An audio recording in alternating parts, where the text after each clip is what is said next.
Imaginez ceci. Vous entrez dans une chambre d'hôtel le soir de votre nuit de noces et vous trouvez votre mari au lit avec une autre femme. Mais cette femme est votre propre mère. Que feriez-vous? C'est ce qui s'est réellement passé. Et aujourd'hui, je vais vous raconter toute l'histoire. Bienvenue sur Armel Story. Si vous êtes nouveau ici, abonnez-vous et activez les notifications pour ne jamais manquer nos histoires percutantes. Avant de nous lancer, appuyez sur le bouton j'aime et laissez-moi un commentaire en me disant « Pourriez-vous un jour pardonner à votre mère une chose pareille ?» Maintenant, plongeons-y. Les mains de Binta tremblaient d'excitation, tandis qu'elle ajustait son pagne de soie devant le miroir. C'était le grand jour. Après 2 ans de fréquentation sans nuages, elle ramenait enfin Moussa pour rencontrer sa mère, Mama Zalika. Moussa était l'homme idéal, 28 ans, un teint de bronze, une barbe parfaitement taillée et un sourire qui transpirait la confiance. « Maman, il est là! Moussa est dehors !» cria Binta, sa voix pétillante comme du champagne. De la cuisine, Mama Zalika émergea en s'essuyant les mains sur un torchon. Zalika était une femme plantureuse de 45 ans. C'était le genre de femme que les gens appelaient « bénie ». Ses hanches se balançaient naturellement quand elle marchait. Sa poitrine était pleine sous son chemisier cintré et son derrière était rond et proéminent. Malgré son âge, elle faisait tourner les têtes de tous les hommes au quartier, même ceux qui auraient pu être ses fils. Depuis la mort de son mari il y a 5 ans, Mama Zalika était seule. Le lit semblait trop grand, la maison trop silencieuse. Elle était encore une femme avec des besoins, des désirs dévorants. Mais la société attendait des veuves qu'elles deviennent invisibles, qu'elles cessent d'être désirables. Pourtant, le corps de Zalika n'avait pas reçu ce message. Elle était toujours consciente du pouvoir que sa silhouette détenait sur les hommes. « Laisse-moi voir cet homme qui a volé le cœur de ma fille », dit Zalika avec un sourire mielleux. Moussa entra, grand et beau.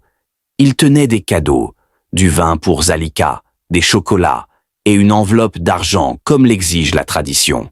« Bon après-midi, maman », dit Moussa en s'inclinant. Puis, il leva les yeux. Ses yeux rencontrèrent d'abord le visage de Zalika, puis, presque involontairement, ils voyagèrent vers le bas, vers sa poitrine pleine, vers sa taille épaisse, vers l'endroit où son pagne épousait ses hanches larges. Ce fut juste 1 seconde, peut-être 2, mais Mama Zalika le vit.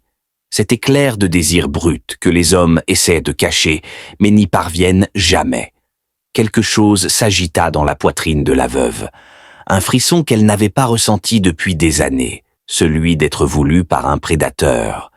Pendant que Binta servait les boissons, bavardant joyeusement de leur projet de mariage, Zalika remarquait des choses que sa fille, dans son innocence, ne voyait pas. Elle voyait la façon dont les yeux de Moussa dérivaient vers son décolleté quand elle se penchait. Elle voyait comment il se léchait les lèvres quand elle croisait les jambes. Cet homme, le futur mari de sa fille, était attiré par elle. Et au lieu de se sentir horrifiée, Zalika sentit une étincelle dangereuse s'allumer en elle. Au moment de partir, Moussa et Zalika se frôlèrent dans le couloir étroit. Un contact qui dura moins d'1 seconde, mais qui fut électrique. Moussa inspira brusquement. Zalika retint sa respiration. « Pardon, maman », murmura Moussa sans la regarder. « Ce n'est rien », répondit-elle. Mais ils savaient tous les deux que ce n'était pas rien. Après son départ, Binta se jeta sur le canapé, heureuse. « Maman, qu'en penses-tu? N'est-il pas merveilleux ?» Zalika se força à sourire. « Oui, ma fille, il semble être un homme bien. » Mais dans son esprit, les signaux d'alarme hurlaient. Elle aurait dû avertir Binta. Elle aurait dû dire « Ma fille, cet homme a le regard baladeur. » Mais elle ne le fit pas. Une partie honteuse d'elle-même, la veuve affamée d'attention, voulait voir s'il la regarderait encore de cette façon. 2 semaines plus tard, Moussa se présenta seul chez Zalika.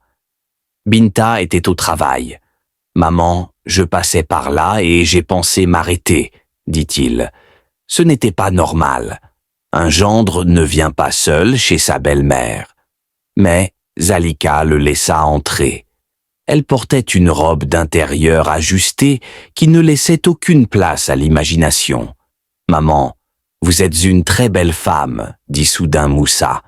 Les mots flottaient dans l'air comme du soufre. « Moussa, arrête, je suis la mère de ta fiancée, » répliqua-t-elle, mais sa voix n'avait aucune fermeté.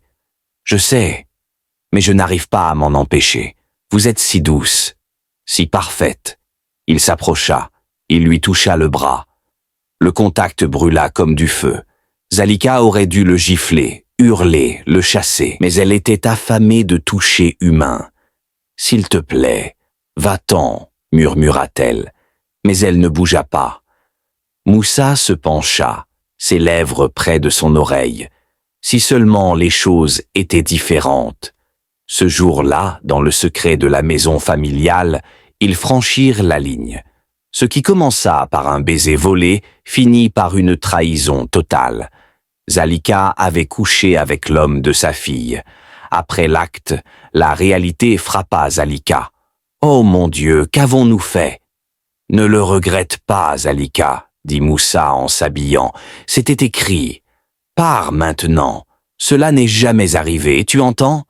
Jamais. » Mais ce n'était qu'un mensonge. Le soir même, Binta appela sa mère, folle de joie. « Maman, devine quoi ?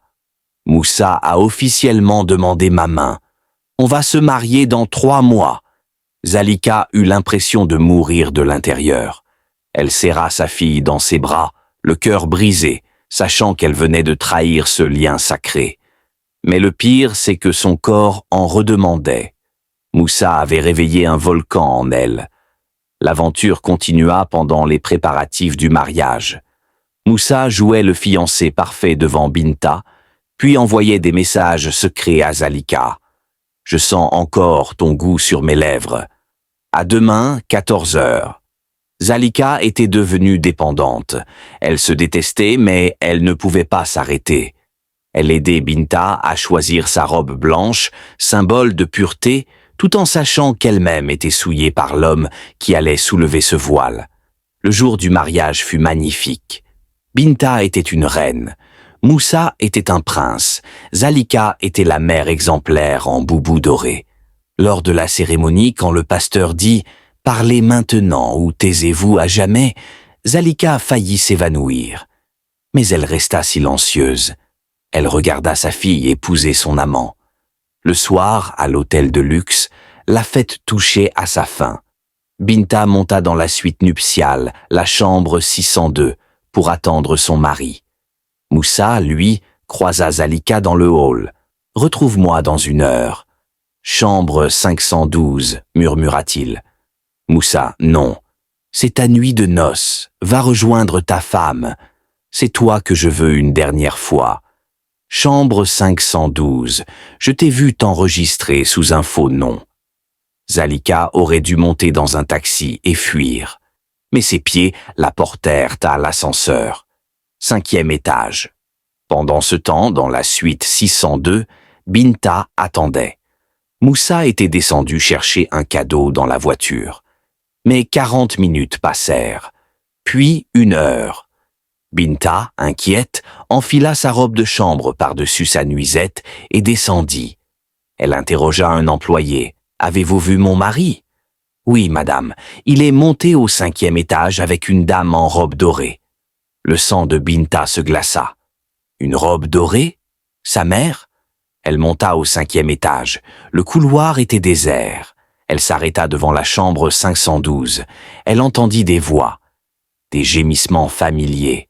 « Maman, tu es si bonne, je n'en ai jamais assez de toi. » Le monde bascula. Binta poussa la porte.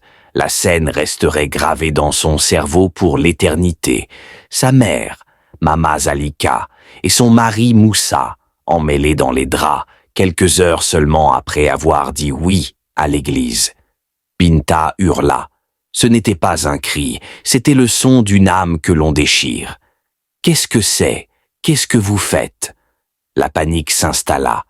Zalika tenta de se couvrir avec un drap, pleurant de honte. Moussa sauta du lit, cherchant ses mots. Binta, bébé, laisse-moi expliquer. Expliquer quoi?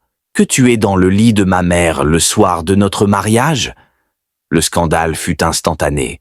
Le cri de Binta attira les autres invités. On filmait, on criait, on insultait. La famille accourut. L'oncle de Binta entra et vit l'abomination. Zalika, tu as souillé notre lignée. Tu n'es plus ma sœur. Binta retira sa bague et la jeta au visage de Moussa. Tu es mort pour moi. Et toi? Elle regarda sa mère avec un dégoût indescriptible. Tu n'es plus une mère. Tu es un monstre.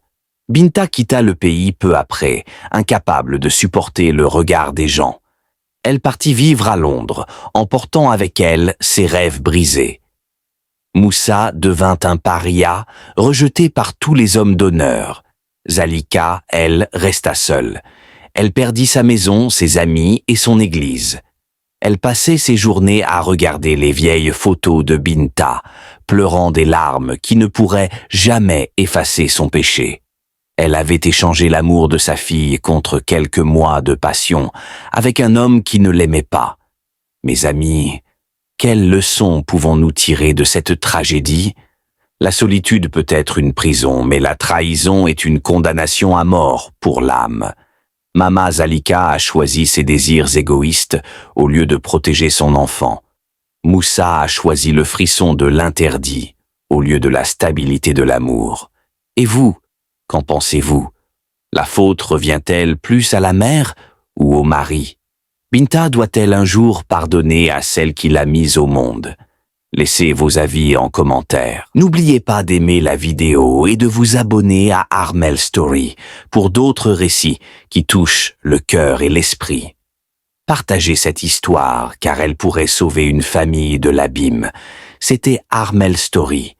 Restez bénis et faites attention à ceux à qui vous accordez votre confiance.